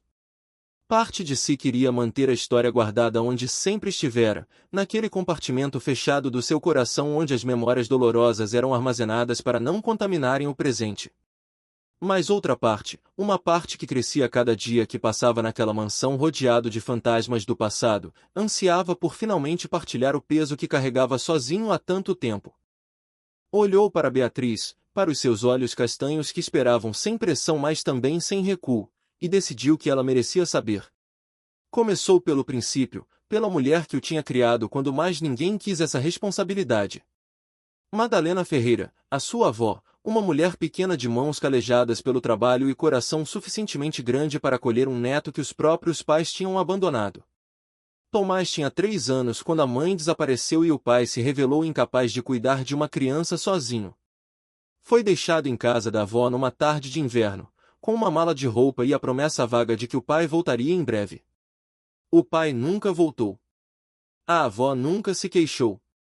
Contou-lhe como tinha crescido naquela casa pequena nos arredores de Lisboa, ouvindo histórias sobre a fábrica onde a avó trabalhará durante 40 anos. Madalena falava daquele lugar com uma mistura de orgulho e amargura que o pequeno Tomás não compreendia completamente, mas que absorvia como se fosse leite materno. Descrevia as máquinas de tecelagem como se fossem criaturas vivas, cada uma com a sua personalidade e as suas manias. Falava dos colegas que se tinham tornado família, das amizades forjadas no calor do trabalho partilhado, das pequenas vitórias e das grandes injustiças que pontuavam a vida de quem dependia de um salário para sobreviver. A voz de Tomás tornou-se mais baixa quando chegou à parte difícil. Contou como a avó fora despedida sem aviso prévio, chamada ao escritório numa manhã de outubro e informada de que seus serviços já não eram necessários. 40 anos de dedicação resumidos a uma carta de agradecimento e um aperto de mão frio. Sem indenização, sem reconhecimento, sem qualquer consideração pelo facto de que aquela mulher tinha dado a melhor parte da sua vida àquela empresa. Madalena voltou para casa nessa tarde e nunca mais foi a mesma. A luz que tinha nos olhos apagou-se, substituída por uma sombra que foi crescendo até consumir tudo o resto. Tomás contou como a avó adoeceu pouco depois, primeiro no espírito, depois no corpo. Os médicos falavam de depressão e de doenças relacionadas com a idade, mas ele sabia que a verdadeira causa era outra. Era a humilhação de ter sido descartada como um objeto que já não serve, a sensação de que toda uma vida de trabalho não tinha valido nada aos olhos de quem detinha o poder. Ele estava no último ano do curso de engenharia quando a avó foi internada pela primeira vez. Deixou tudo para cuidar dela, abandonando os estudos e aceitando empregos temporários que lhe permitissem pagar as contas e estar presente quando ela precisasse. Beatriz ouvia em silêncio absoluto, o rosto imóvel mas os olhos úmidos de uma emoção que não tentava esconder. Tomás continuou, a voz agora pouco mais que um sussurro. Contou como passará os 2 anos seguintes a ver a avó definhar num hospital público onde os recursos eram escassos e a atenção ainda mais escassa. Contou como ela morreu numa noite de janeiro, sozinha no quarto porque ele tinha saído para comprar medicamentos que nunca chegou a dar-lhe. Contou como se sentara ao lado do corpo frio durante horas, pedindo perdão por todas as vezes que não conseguirá protegê-la da crueldade de um mundo que não valoriza quem trabalha com as mãos. Quando terminou, o sol já tinha desaparecido atrás do horizonte e as primeiras estrelas começavam a surgir no céu escurecido. Tomás não chorava, tinha desaprendido essa capacidade há muito tempo, mas havia no seu rosto uma exaustão que vinha de lugares mais profundos do que o cansaço físico. Disse a Beatriz que o desafio de Helena não era para ele apenas uma oportunidade de ganhar dinheiro ou de provar o seu valor. Era uma forma de corrigir uma injustiça que nunca devia ter acontecido. Era uma forma de honrar a memória de uma mulher que merecia ter sido tratada com dignidade. Era uma forma de transformar um lugar de dor num lugar de redenção, não apenas para si, mas para todos os que tinham sido esquecidos e descartados ao longo dos anos. Beatriz não disse nada durante longos minutos. Ficou a olhar para o jardim escurecido, processando tudo o que tinha ouvido, tentando encaixar aquela história na imagem que construíra de Tomás ao longo das últimas semanas. Quando finalmente falou, a sua voz tinha uma suavidade que ele nunca lhe ouvirá antes. Disse-lhe que compreendia. Disse-lhe que ela própria carregava feridas semelhantes, não as mesmas, mas parecidas na forma como moldavam cada decisão e cada relação. Disse-lhe que a mãe nunca lhe contará nada sobre a fábrica ou sobre as pessoas que lá tinham trabalhado, e que agora começava a perceber por quê. Houve um momento de silêncio partilhado, daqueles que só acontecem quando duas pessoas reconhecem no outro algo que julgavam ser apenas seu. Beatriz estendeu a mão e tocou brevemente no braço de Tomás, um gesto pequeno que significava mais do que qualquer palavra. Disse-lhe que ia falar com a mãe. Não sabia se conseguiria mudar alguma coisa. Helena era uma fortaleza que resistia a todos os cercos, mas ia tentar. Não por ele, não apenas por ele, mas por todos os que mereciam que alguém finalmente contasse a história verdadeira daquela fábrica e das pessoas que a tinham construído com o suor das suas mãos e a dedicação das suas vidas. Tomás agradeceu sem palavras, apenas com um aceno de cabeça que continha tudo o que não conseguia dizer. Beatriz levantou-se do banco e começou a caminhar em direção à mansão, os passos lentos na gravilha que brilhava sob a luz das estrelas. Antes de desaparecer nas sombras do jardim, virou-se uma última vez e olhou para ele. Disse-lhe que a avó dele teria orgulho no homem que ele se tinha tornado. Disse-lhe que algumas batalhas valem a pena ser lutadas, mesmo quando as probabilidades estão contra nós. Depois desapareceu, deixando Tomás sozinho com o peso de tudo que tinha revelado e a esperança frágil de que talvez, finalmente, alguém o tivesse compreendido. Nessa noite, pela primeira vez em muitos anos, Tomás sonhou com a avó. Não era um sonho triste, cheio de hospitais e despedidas, mas um sonho luminoso onde ela parecia jovem e sorridente à porta da fábrica, acenando-lhe como se o convidasse a entrar. Acordou com o rosto molhado de lágrimas que não se lembrava de ter chorado, e com uma certeza que não conseguia explicar. Fosse qual fosse o resultado daquele desafio, algo tinha mudado dentro dele. A história da avó já não era apenas uma ferida que carregava em silêncio. Era uma tocha que passará para outras mãos, e que talvez pudesse iluminar caminhos que ele sozinho nunca conseguiria encontrar. A manhã seguinte amanheceu com um céu limpo que parecia desmentir a tensão que se acumulava dentro das paredes da mansão. Beatriz acordou antes do nascer do sol, incapaz de dormir depois da conversa com Tomás no jardim. Ficou deitada na cama durante horas, a olhar para o teto do quarto que fora seu durante toda a infância e adolescência, um espaço decorado com um gosto que já não reconhecia como seu, mas que ainda guardava memórias de uma época em que a relação com a mãe não era um campo de batalha permanente. Pensou nas palavras de Tomás, na história da avó que dedicara 40 anos a uma fábrica que a descartou sem piedade, na ferida que ele carregava em silêncio e que explicava tudo o que ela não compreenderá até então. Levantou-se quando o sol já estava alto no céu e vestiu-se sem prestar atenção ao que escolhia. Desceu as escadas com passos determinados, ignorando os cumprimentos da empregada que lhe oferecia o pequeno almoço. Sabia que a mãe estaria no escritório, como estava todas as manhãs, rodeada de papéis e de números que lhe serviam de escudo contra tudo que não conseguia controlar. Beatriz bateu à porta sem esperar resposta e entrou, fechando-a atrás de si com um gesto que não admitia interrupções. Helena levantou os olhos do computador com uma expressão de surpresa que rapidamente se transformou na máscara neutra de sempre. Perguntou à filha o que queria, com uma voz que tentava ser casual mas que traía uma tensão subjacente. Beatriz não se sentou. Ficou de pé junto à porta, os braços cruzados sobre o peito, olhando para a mãe com uma intensidade que não usava desde as discussões violentas da adolescência. Disse-lhe que precisavam de falar. Não sobre o tempo, não sobre os estudos em Londres, não sobre nenhum dos assuntos superficiais que usavam para evitar o que realmente importava. Precisavam de falar sobre a fábrica. O rosto de Helena endureceu visivelmente. Disse à filha que não havia nada para discutir, que o assunto estava a ser tratado por pessoas competentes, que Beatriz não tinha qualquer razão para se envolver em questões de negócios que não compreendia. Mas Beatriz não recuou. Disse-lhe que sabia sobre Tomás, sobre a avó dele que trabalhará na fábrica durante 40 anos, sobre a forma como tinha sido despedida sem indenização nem reconhecimento. Disse-lhe que sabia que a fábrica não era apenas um problema financeiro, que havia ali feridas antigas que nunca tinham sido tratadas, que a recusa de Helena em sequer visitar aquele lugar durante 25 anos dizia mais do que qualquer relatório de consultoria. Helena levantou-se da cadeira com um movimento brusco que fez Beatriz recuar instintivamente. Disse à filha que não tinha o direito de falar sobre coisas que não compreendia, que não sabia nada sobre o que tinha acontecido naquela fábrica ou na vida dela antes de Beatriz nascer. A voz tinha perdido a frieza controlada e ganhado uma intensidade que raramente mostrava, uma raiva que vinha de lugares profundos que a filha nunca tinha explorado. Mas Beatriz não se deixou intimidar.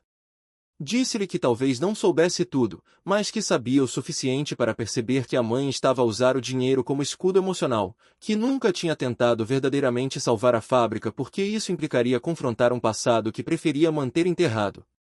As palavras saíram como um rio que rebenta uma barragem, carregando consigo anos de frustração e de perguntas não respondidas. Beatriz acusou a mãe de ter medo de falhar, de preferir deixar a fábrica apodrecer a arriscar tentar e não conseguir. Acusou-a de tratar os empregados como peças descartáveis, exatamente como o avô tratava tudo que não fossem as suas preciosas máquinas. Acusou-a de ter construído muros tão altos à sua volta que nem a própria filha conseguia entrar, de ter transformado a frieza numa armadura que a protegia do mundo mas que também a impedia de viver verdadeiramente. Helena ouviu tudo em silêncio, o rosto pálido e os lábios apertados numa linha fina que traía a tempestade que se passava por dentro. Quando Beatriz finalmente parou para respirar, mãe e filha ficaram frente a frente durante longos segundos, o ar entre elas carregado de tudo que nunca tinham dito e de tudo que talvez nunca conseguissem dizer. Foi Helena quem quebrou o silêncio, mas não com as palavras que Beatriz esperava. Em vez de se defender ou de contra-atacar, disse apenas uma frase, com uma voz tão baixa que a filha teve de se inclinar para ouvir. Disse que Beatriz tinha razão. A admissão caiu sobre a sala como uma pedra num lago de águas paradas, criando ondas que se expandiram em todas as direções. Beatriz ficou sem palavras, incapaz de responder a algo que nunca esperara ouvir. Helena sentou-se novamente, não na cadeira atrás da secretária mas no sofá junto à janela, como se as pernas já não a sustentassem. O rosto tinha perdido a dureza habitual e mostrava agora algo que Beatriz não via há muitos anos. Cansaço. Não o cansaço físico de quem trabalha demasiado, mas o cansaço profundo de quem carrega um peso há tanto tempo que já se esqueceu de como era viver sem ele. Helena começou a falar, e as palavras saíram-lhe como se tivessem estado presas durante décadas à espera de serem libertadas. Falou do pai, do homem que amava aquela fábrica mais do que qualquer coisa no mundo, incluindo a própria filha. Falou das tardes intermináveis à espera dele à porta do edifício, das promessas de passeios que nunca se concretizavam, das desculpas repetidas que acabaram por perder todo o significado. Falou da noite em que ele morreu, sozinho no escritório onde passava mais tempo do que em casa, e de como ela se sentirá ao mesmo tempo devastada e aliviada, uma combinação de emoções tão contraditória que nunca conseguirá processar. Falou também do casamento, do homem que tinha escolhido precisamente porque era o oposto do pai, atencioso e presente, ou assim ela julgava. Falou da traição que descobrira anos depois, das dívidas de jogo que ele acumulara em segredo, da manhã em que acordou e descobriu que ele tinha partido sem deixar mais do que uma nota vaga sobre precisar de encontrar a si mesmo. Falou de como se fechará depois disso, de como prometer a si mesma que nunca mais permitiria que alguém tivesse poder suficiente para magoar daquela forma. Beatriz sentou-se ao lado da mãe, não demasiado perto, ainda havia demasiada história entre elas para gestos de intimidade fácil, mas suficientemente perto para que Helena soubesse que estava a ser ouvida. O sol da tarde entrava pela janela e iluminava as duas mulheres com uma luz dourada que suavizava os contornos das suas figuras. Pela primeira vez em muitos anos, não eram adversárias. Eram apenas mãe e filha, duas pessoas feridas a tentar encontrar uma linguagem comum que lhes permitisse comunicar. Quando Helena terminou de falar, ficaram em silêncio durante longos minutos. Beatriz não ofereceu soluções nem conselhos, sabia que não era isso que a mãe precisava. Ofereceu apenas a sua presença, a prova de que alguém estava disposto a ouvir sem julgar, a testemunhar a dor que tinha sido guardada em segredo durante tanto tempo. Foi Helena quem finalmente quebrou o silêncio, dizendo que precisava de fazer uma coisa que devia ter feito há muito tempo. Precisava de ir à fábrica. Não para avaliar máquinas ou calcular custos de reparação, mas para ver com os próprios olhos o lugar que tinha assombrado seus sonhos durante 25 anos. Nessa noite, depois de o sol se pôr sobre Cascais e as luzes da mansão se acenderem uma a uma, Helena saiu de casa sozinha pela primeira vez em muitos anos. Não levou motorista nem guarda-costas, não avisou ninguém para onde ia. Conduziu o próprio carro através das ruas escuras até chegar à zona industrial onde a fábrica se erguia como um fantasma de betão e tijolo contra o céu sem estrelas. Entrou pelo mesmo buraco na vedação por onde Tomás tinha entrado dias antes, os sapatos de salto alto afundando-se na terra úmida do terreno abandonado. O interior da fábrica estava mergulhado em sombras que a luz do telemóvel mal conseguia penetrar. Helena caminhou pelos corredores vazios, passando as mãos pelas máquinas enferrujadas que o pai tinha amado mais do que a ela. Subiu ao primeiro andar, ao escritório onde ele morrera sozinho numa noite de trabalho como tantas outras. A fotografia ainda estava lá, emoldurada na parede, mostrando um homem de meia-idade ao lado de um tir mecânico, o rosto orgulhoso de quem construiu algo que julgava eterno. Helena ficou a olhar para aquela fotografia durante muito tempo, o rosto iluminado pela luz fria do telemóvel. Não chorou. As lágrimas tinham secado há muitos anos, substituídas por uma dureza que se tornará a sua forma de sobreviver. Mas algo mudou no seu rosto enquanto olhava para os olhos do pai capturados naquela imagem antiga. Uma resolução, talvez. Uma aceitação. Ou simplesmente o reconhecimento de que o passado não podia ser mudado, mas que o futuro ainda estava por escrever. Quando regressou à mansão já passava da meia-noite. Subiu ao seu quarto sem fazer barulho, sem acordar ninguém, guardando para si mesmo o que tinha visto e sentido naquelas horas solitárias entre as máquinas abandonadas. Mas antes de se deitar, pegou no telefone e escreveu uma mensagem curta ao Sr. Álvaro. Pedia-lhe que convocasse Tomás para uma reunião na manhã seguinte. Havia coisas que precisavam de ser ditas, e decisões que não podiam esperar mais tempo. A mensagem chegou ao telemóvel de Tomás às 7 da manhã, quando ele já estava acordado há horas, incapaz de dormir depois de dias de espera que pareciam ter se estendido por uma eternidade. O Sr. Álvaro informava-o, com a formalidade habitual, de que a Sra. Vasconcelos o aguardava no escritório às 10 em ponto. Não havia mais detalhes, nenhuma indicação sobre o propósito da reunião ou sobre o que devia esperar. Tomás leu a mensagem 3 vezes, procurando nas palavras secas algum sinal que lhe permitisse antecipar o que viria. Não encontrou nada. Levantou-se, tomou um duche frio que lhe espantou os últimos vestígios de sono, e vestiu a mesma camisa formal que usará na apresentação do plano. Era a única que tinha, e teria de servir para o que quer que aquele dia lhe reservasse. O trajeto até Cascais fez-se em silêncio, com Tomás a olhar pela janela do autocarro sem ver realmente a paisagem que desfilava lá fora. A mente estava ocupada com cenários possíveis, alguns esperançosos, a maioria catastróficos. Imaginava Helena despedi-lo com frieza, a agradecer-lhe pelo esforço mas a informá-lo de que tinha decidido vender a fábrica a investidores estrangeiros. Imaginava-a a rir-se da sua ingenuidade, a perguntar-lhe como tinha ousado pensar que um motorista temporário poderia resolver um problema que especialistas de renome não tinham conseguido resolver. Imaginava também, embora se recusasse a alimentar demasiado essa esperança, que ela pudesse ter mudado de ideias, que a conversa com Beatriz ou a visita nocturna à fábrica tivessem aberto alguma fissura na armadura que vestia há tantos anos. Chegou à mansão com 20 minutos de antecedência e ficou a esperar no jardim, sentado no banco do pavilhão que se tornará o seu refúgio durante aquelas semanas. O céu estava limpo e o ar tinha uma frescura que anunciava o fim do outono e a aproximação do inverno. As folhas das árvores começavam a cair, cobrindo os caminhos de gravilha com um tapete castanho e dourado que os jardineiros se apressavam a varrer todas as manhãs. Tomás observava-os trabalhar, pensando em como as suas vidas eram tão diferentes da sua e ao mesmo tempo tão semelhantes. Todos dependiam daquela família para sobreviver, todos cumpriam as suas funções sem questionar, todos aceitavam o seu lugar na hierarquia invisível que organizava aquele pequeno universo. Às 10 horas em ponto, o Sr. Álvaro apareceu junto ao pavilhão e fez-lhe sinal para o seguir. Caminharam em silêncio pelos corredores da mansão, passando por salas que Tomás nunca tinha visto e que exibiam uma riqueza discreta mas inequívoca. Quadros antigos nas paredes, móveis de madeiras nobres, tapetes que provavelmente valiam mais do que tudo que ele possuía. O mordomo parou junto à porta do escritório de Helena, bateu 2 vezes com os nós dos dedos, e abriu-a sem esperar resposta. Fez um gesto para que Tomás entrasse e depois fechou a porta atrás dele, deixando-o sozinho com a mulher que tinha o poder de mudar a sua vida com uma única palavra. Helena estava de pé junto à janela, de costas para ele, olhando para o jardim onde tinham conversado pela primeira vez. Usava um vestido simples de cor escura que Tomás não lhe conhecia, sem joias além dos brincos de pérola que nunca tirava.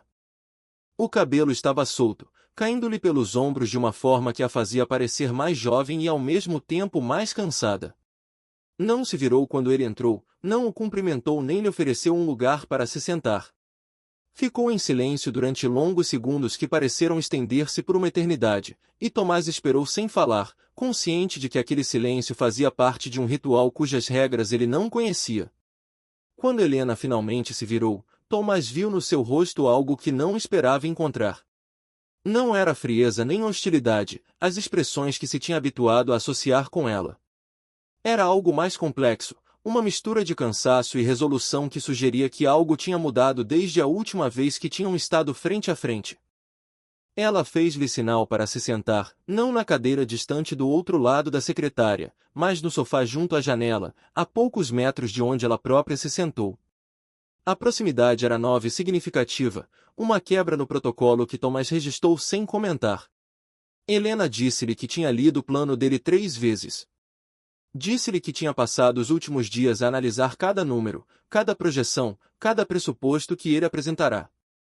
Disse-lhe que os seus advogados tinham encontrado algumas falhas nos aspectos legais, questões de licenciamento e regulamentação que precisariam de ser resolvidas antes de qualquer avanço. Mas disse-lhe também que, apesar de todas as falhas, o plano tinha mérito. Tinha visão. Tinha algo que faltava em todas as propostas que tinha recebido ao longo dos anos de consultores de renome internacional com currículos impressionantes e honorários ainda mais impressionantes. Tomás ouviu em silêncio, resistindo ao impulso de interromper ou de pedir esclarecimentos. Sabia que Helena estava a chegar a algum lugar, que cada palavra era parte de um percurso que ela precisava de fazer ao seu próprio ritmo. Esperou, as mãos pousadas sobre os joelhos, os olhos fixos nela com uma atenção que tentava não revelar a ansiedade que sentia por dentro. Helena continuou, dizendo que tinha ido à fábrica na noite anterior.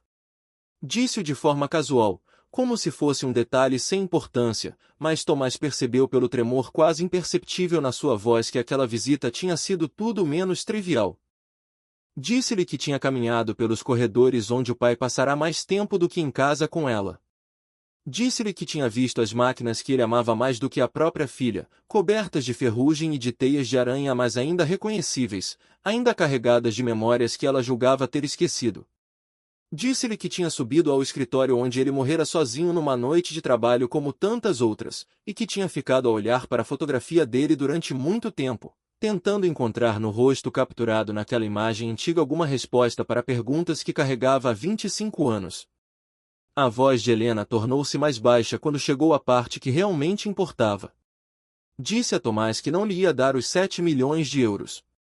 As palavras caíram sobre ele como um balde de água fria, e por um momento sentiu o chão faltar-lhe debaixo dos pés. Mas Helena levantou a mão antes que ele pudesse reagir, pedindo-lhe que a deixasse terminar. Disse-lhe que não lhe ia dar o dinheiro porque tinha algo diferente para lhe oferecer. Algo melhor. Algo que nenhum dos dois tinha previsto quando aquele desafio foi lançado numa noite de jantar beneficente que agora parecia ter acontecido há uma vida inteira. Oferecia-lhe uma parceria. Não um emprego, não uma consultoria, não uma posição subordinada numa hierarquia que ele nunca poderia escalar. Uma parceria real, com responsabilidades partilhadas e lucros divididos a meias. Helena entraria com o capital necessário para reativar a fábrica e com o nome da família, que ainda tinha peso nos círculos certos apesar de todos os anos de abandono. Tomás entraria com a visão, com o plano, com a capacidade de execução que ela reconhecia não ter. Seriam sócios iguais numa empresa que nenhum dos dois conseguiria construir sozinho. Tomás ficou em silêncio durante longos segundos, tentando processar o que tinha acabado de ouvir. Não era o que esperava. Tinha se preparado para a rejeição, para a humilhação, para voltar ao seu quarto alugado e à sua vida de empregos temporários com mais uma derrota para adicionar à coleção. Não se tinha preparado para isto, para uma oferta que excedia tudo o que ousara imaginar. Olhou para Helena, procurando no seu rosto algum sinal de que aquilo era uma armadilha ou uma piada cruel. Não encontrou nada disso. Encontrou apenas uma mulher cansada que tinha tomado uma decisão difícil e que esperava uma resposta. Helena acrescentou uma condição antes que ele pudesse falar. Disse-lhe que a parceria só avançaria se ele concordasse em recontratar Dona Glória como supervisora de produção. Não como favor nem como caridade, mas porque o conhecimento daquela mulher era insubstituível e porque a fábrica precisava de pessoas que se lembrassem do que ela tinha sido para poder transformar-se no que poderia vir a ser. Tomás sentiu um nó formar-se na garganta ao ouvir aquelas palavras. Pensou na avó, na mulher que tinha trabalhado lado a lado com Dona Glória durante décadas e que merecia ter sido tratada da mesma forma. Pensou em como a história às vezes oferece oportunidades de redenção a quem está disposto a aceitá-las. Disse que sim. Não com efusões nem com discursos de agradecimento, apenas com uma palavra simples que continha tudo o que precisava de ser dito. Helena acenou em reconhecimento, sem sorrisos nem demonstrações de emoção. Levantou-se do sofá e estendeu-lhe a mão, um gesto formal que selava um acordo entre duas pessoas que tinham começado como patroa e empregado e que agora se preparavam para construir algo juntas. Tomás apertou-lhe a mão, sentindo a firmeza do aperto dela e a frieza da pele que talvez nunca viesse a aquecer completamente. Não houve abraços nem celebrações. Não houve champanhe nem discursos sobre o futuro brilhante que os esperava. Houve apenas duas pessoas de pé num escritório cheio de sol de outono, olhando uma para a outra com um respeito cauteloso que era talvez o máximo que qualquer uma delas conseguia oferecer. Helena disse-lhe que os advogados preparariam os documentos durante a semana seguinte e que esperava começar as obras de recuperação antes do final do ano. Tomás acenou em concordância, ainda a processar a magnitude do que tinha acontecido. Quando saiu do escritório, encontrou Beatriz à espera no corredor. Ela não disse nada, apenas olhou para ele com uma pergunta silenciosa nos olhos. Tomás acenou afirmativamente, um gesto mínimo que continha a resposta que ela procurava. Beatriz sorriu, o primeiro sorriso genuíno que ele lhe via desde que se tinham conhecido, e por um momento pareceu que o peso que ambos carregavam se tinha tornado um pouco mais leve. Não trocaram palavras, não precisavam. Caminharam juntos até ao jardim, onde o sol de outono iluminava as folhas caídas com uma luz dourada que prometia um recomeço. 6 meses tinham passado desde aquela manhã no escritório de Helena, e a fábrica que Tomás visitará pela primeira vez como um intruso era agora um lugar transformado. As obras de recuperação tinham começado em dezembro, no coração do inverno, com equipas de operários a trabalharem sob chuva e frio para cumprir os prazos apertados que Helena estabelecera. As janelas partidas foram substituídas por vidros novos que deixavam entrar a luz do dia. As paredes foram pintadas de branco, apagando décadas de sujidade e abandono. As máquinas de tecelagem, aquelas que ainda podiam ser recuperadas, foram restauradas por técnicos especializados que Dona Glória supervisionava com uma atenção meticulosa que não deixava passar o mais pequeno defeito. O dia da inauguração chegou num sábado de junho, quando o sol já aquecia as ruas de Vila Franca de Xira e o ar cheirava a verão e a possibilidades. Tomás acordou antes do amanhecer, incapaz de dormir apesar do cansaço acumulado das últimas semanas de preparação. Vestiu o único fato que possuía, comprado com o primeiro salário que receberá como sócio da nova empresa, e saiu de casa com tempo suficiente para chegar à fábrica antes de todos os outros. Queria estar lá sozinho durante alguns minutos, queria caminhar pelos corredores renovados e sentir o peso do que tinham conseguido construir. A fábrica estava irreconhecível. Onde antes havia escuridão e decadência, havia agora luz e ordem.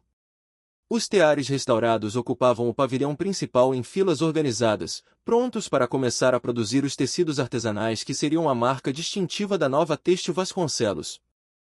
Nas paredes, Beatriz tinha mandado instalar painéis com fotografias antigas dos trabalhadores que tinham construído a empresa ao longo de mais de um século, rostos anônimos que agora eram homenageados como os verdadeiros fundadores daquele lugar.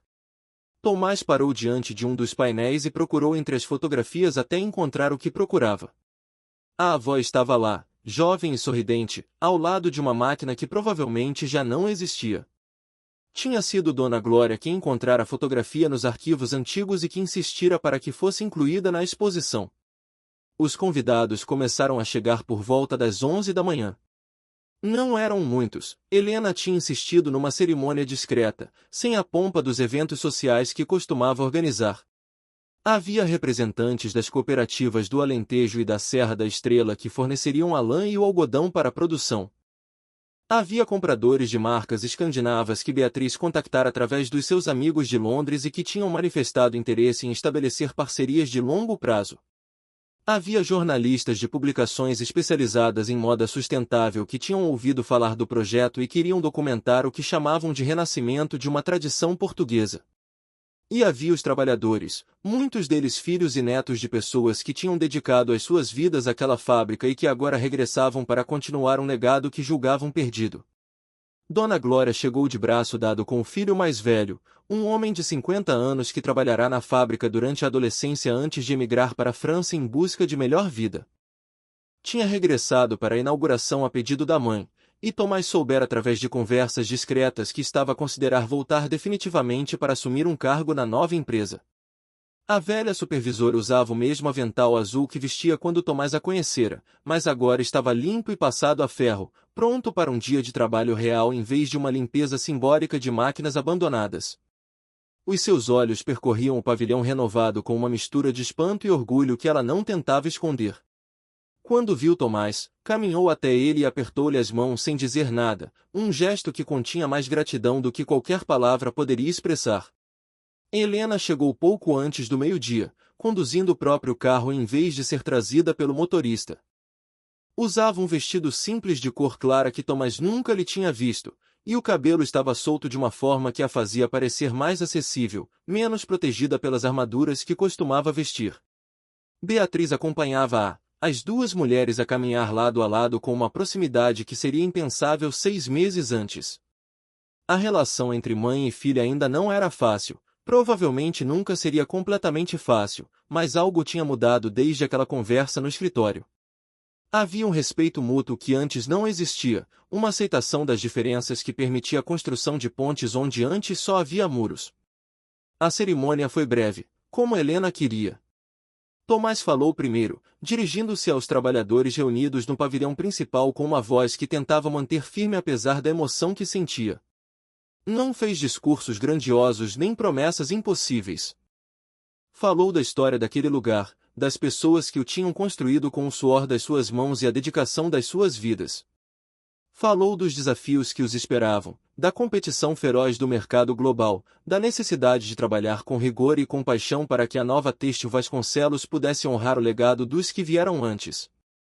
Falou também, embora não mencionasse nomes, das injustiças que tinham sido cometidas e da responsabilidade que todos tinham de fazer diferente, de construir uma empresa onde o trabalho fosse valorizado e as pessoas tratadas com dignidade.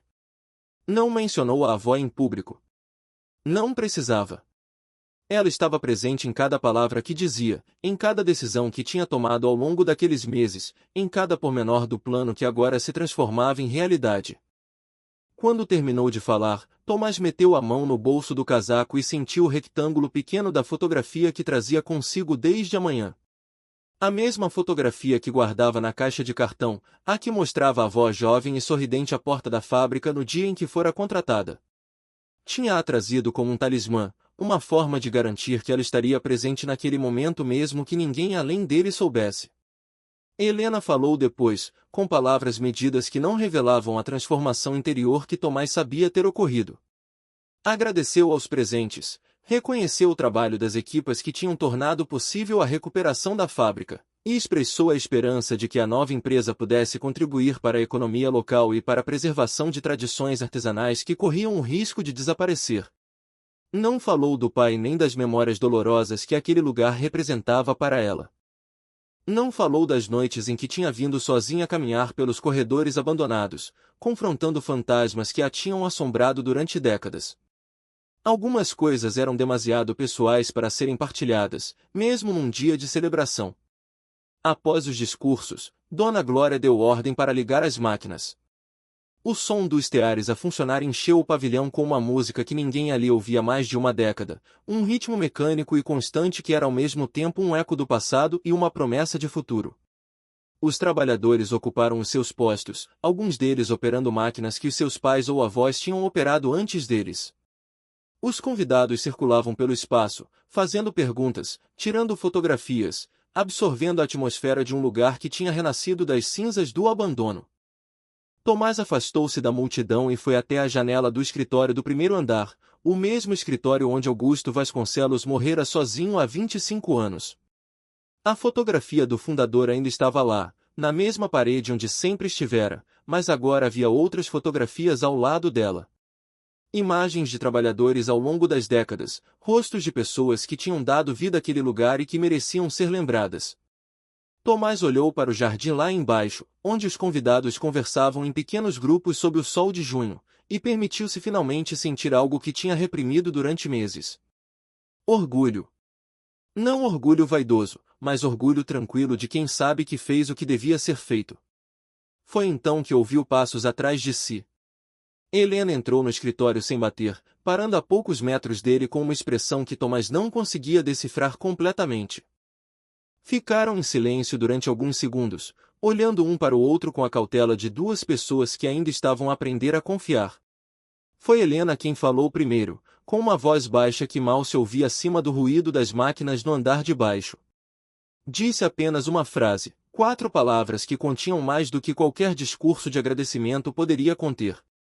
Disse que o plano dele tinha funcionado. Tomás olhou para ela, para aquela mulher que começara por desprezá-lo e que agora era sua sócia numa aventura cujo desfecho nenhum dos dois podia prever.